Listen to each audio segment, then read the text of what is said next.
Capítulo 17. Restituyendo los años que comió la langosta. Por Jason Maxwell. Tenía aproximadamente 16 años cuando mi buen amigo de la iglesia, Mike, y yo empezamos a pensar y hablar sobre qué tan lejos estaría bien llegar con chicas con respecto a la intimidad física. Mi papá era nuestro pastor y, por supuesto, crecí en un hogar cristiano. Los padres de Mike estaban divorciados, su mamá era cristiana, pero su papá no lo era, y Mike tenía una hermana mayor bastante alocada. Mike y yo éramos básicamente buenos chicos y queríamos hacer lo que era correcto en el área de la intimidad física, pero mi papá nunca me dio realmente mucha guía en esta área y el consejo del papá de Mike probablemente habría sido que durmiera con chicas. Recuerdo que nuestra visión básica sobre el tema era que, como la de cualquier chico adolescente, estábamos extremadamente atraídos a las chicas lindas y, mientras que nunca habíamos estado involucrados con una chica de ninguna forma en ese momento, ciertamente estábamos ansiosos por explorar esta nueva y tentadora frontera.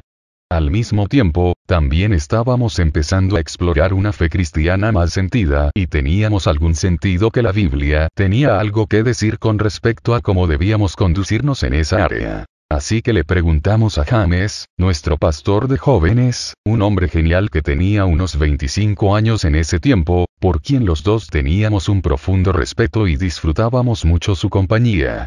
James nos mostró un libro por Lewis Smedes sobre el sexo. No recuerdo que leyéramos el libro completo, pero sí recuerdo que estaba claro que la penetración sexual era algo que estaba reservada para el matrimonio.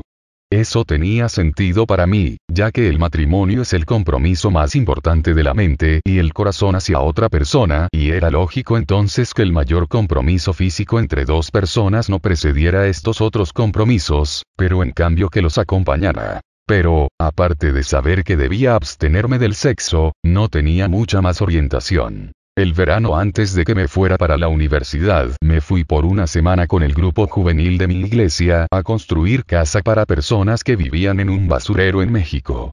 Ver la cantidad de personas que estábamos tratando de ayudar fue realmente conmovedor.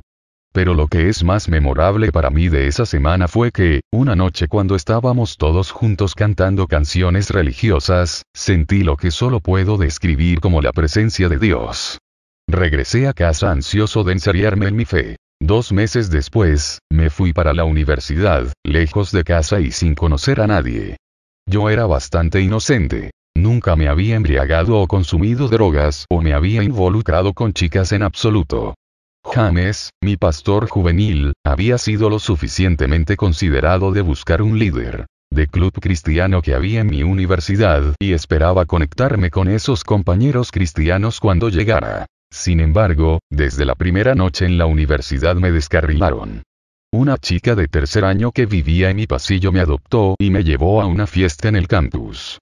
Había ponche y, con tanto gusto por los dulces, tomé vaso tras vaso. Poco sabía que le habían agregado alcohol etílico, un líquido casi sin sabor de 95% que rápidamente empezó a alterar mi conciencia.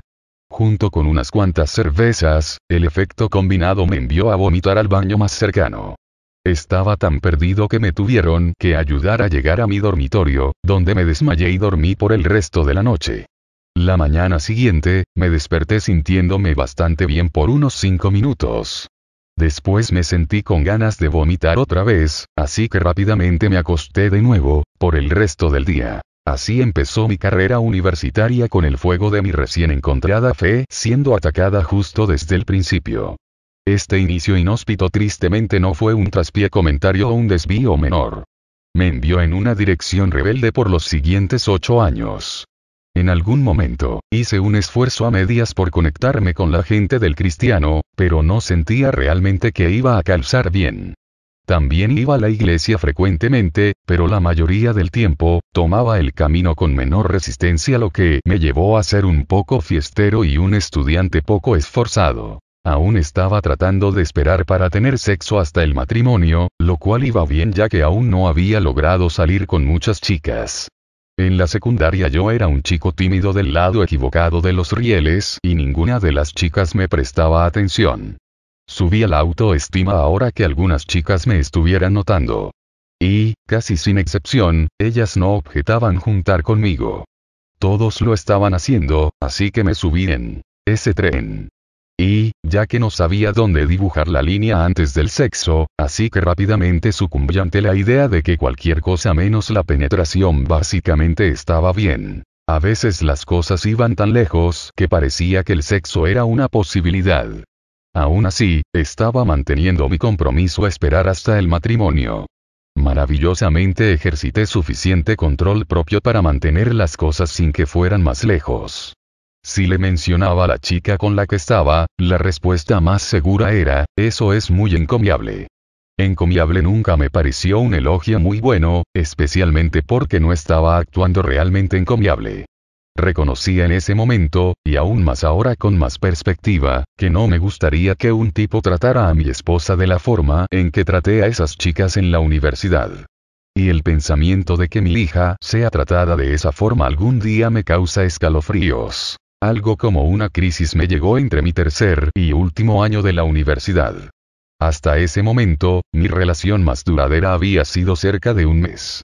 Pero hacia el final de mi tercer año, me involucré con una chica con quien parecía haber el potencial para algo duradero. De hecho, logramos estar juntos por 3 meses completos. Una de las mayores áreas de conflicto era el hecho de que no estaba dispuesto a tener sexo con ella. Ella no podía entender cómo podíamos hacer casi todo, pero no todo. Aún así, logré mantener mi compromiso y la relación terminó. Estaba devastado y empecé a pensar profundamente sobre por qué debía esperar hasta el matrimonio. También empecé a cuestionar la verdad de mi fe.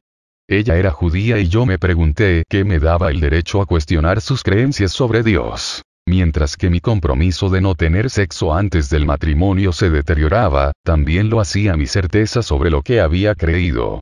Hacia el final de mi último año, mis defensas estaban débiles y mis hormonas y curiosidad habían ganado. Justo antes de la graduación me metí con una chica llamada Ellen y dormimos juntos por un periodo de unos cuantos meses después de la graduación. Ni siquiera le dije que era mi primera vez. Cuando tuvimos sexo, me sentí estúpido y casi solo, aunque el sexo es algo que estaba diseñado para unir a un hombre y una mujer en una cercanía profunda. Nuestra relación continuó por varios meses más, pero sabía que ella no era la mujer indicada para mí y finalmente tuve el coraje de terminar con ella. Un par de años pasaron sin posibilidades reales de relaciones hasta que conocí una mujer que me llamó la atención en la fiesta de un amigo una noche. Irene y yo nos llevamos muy bien desde el principio, y aunque vivíamos en diferentes ciudades, mantuvimos una relación por más de un año, viéndonos los fines de semana y hablando por teléfono. Empezamos a hablar de matrimonio y, como me estaba sintiendo aburrido de mi trabajo, decidí mudarme, y, de hecho, me mudé con ella. No tenía idea que la mayor crisis de mi vida se aproximaba rápidamente. La Biblia habla del hijo pródigo recapacitando cuando estaba en su punto más bajo. Hacía 8 años había sentido la presencia de Dios, llamándome a seguirle. Ahora a los 26, me había permitido aventurarme por el camino de la diversión fácil y las relaciones superficiales. Estaba contemplando seriamente pasar el resto de mi vida con una mujer que me daba cuenta, mientras que empezaba a recapacitar, no era alguien con quien me quisiera casar. No sabía qué hacer, me sentía atrapado. Irene me estaba presionando para que nos casáramos. Salimos a buscar anillos y hasta planeamos una fecha para el matrimonio. Estúpidamente, gasté un montón de dinero en un anillo de compromiso y le propuse matrimonio. Después de esto, empecé a sentirme como un animal enjaulado. Salí una tarde con mi buen amigo Mike y hablé incesantemente toda la tarde con él sobre mi situación. Además de sentirme que estaba a punto de cometer un error muy grande, también estaba empezando a sentir indicios de querer reconectarme con Jesús, a quien le había dado la espalda 8 años atrás. Empecé a ver más claramente que no quería vivir con una mujer con la que no estaba casado, y no quería dormir con ella tampoco. Finalmente se volvió claro como el agua que tendría que dejar de dormir con Irene, mudarme de su casa y terminar la relación. Me tomó unas cuantas semanas, pero finalmente fui capaz de encontrar el valor para hacer esto.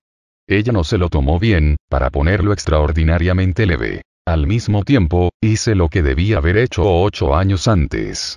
Mientras que había sentido la presencia de Dios esa semana en México cuando tenía 18 años, no sabía que tenía que hacer un compromiso definitivo hacia Cristo Jesús mi Señor y Salvador. Y ninguno de los adultos en mi vida me había ayudado con esto.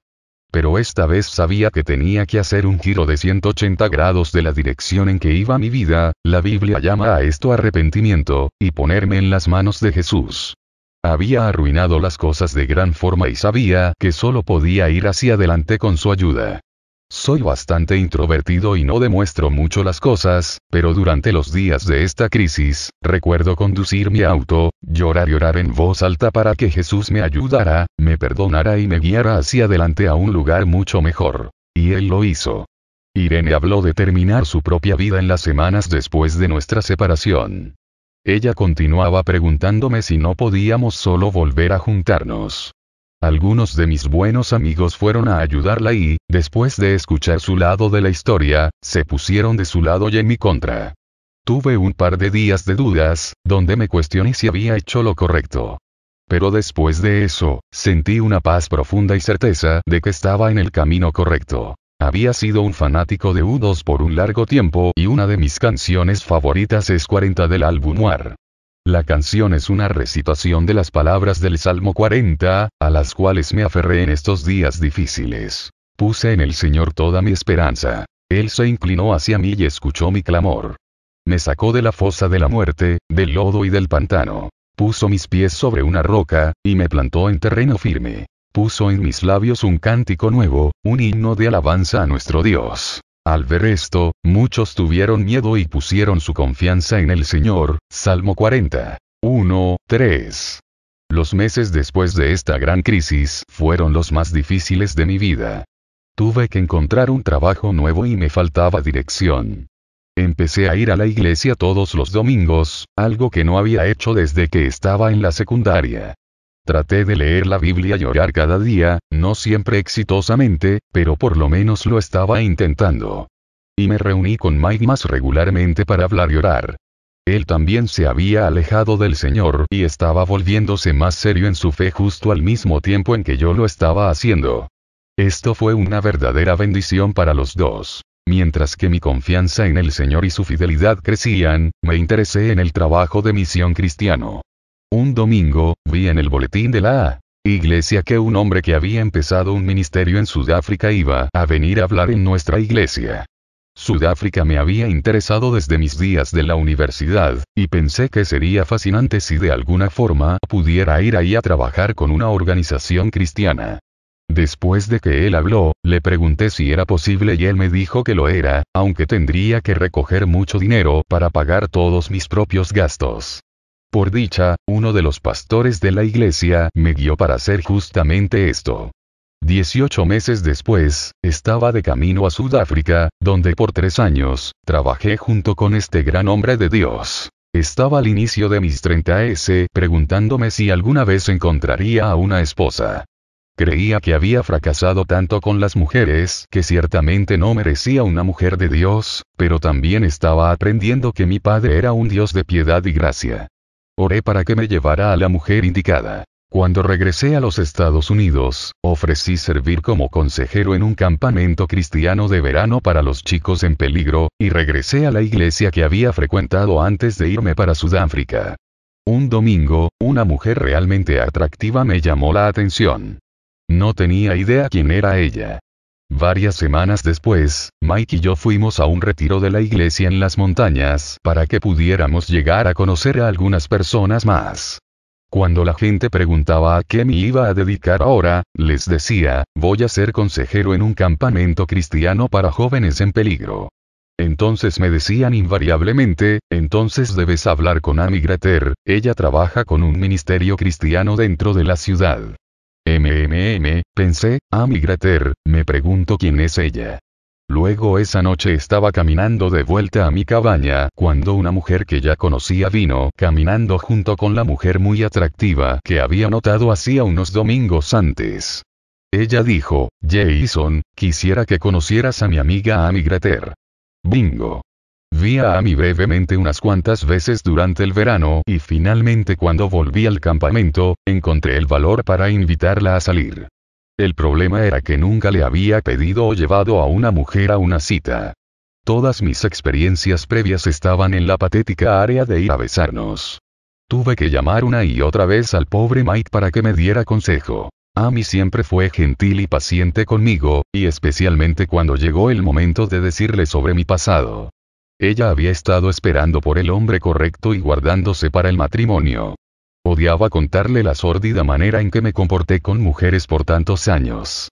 Y era difícil para ella escucharlo, sus lágrimas eran como dagas en mi corazón. Pero Dios me llevó hacia una mujer con coraje y gracia que quería una relación real de profundidad y madurez. Porque estábamos comprometidos. A esperar hasta que nos casáramos para tener sexo, fuimos capaces de hablar, y convertirnos amigos y hasta orar juntos. Cerca de 2 años después de que nos comprometimos, nos casamos.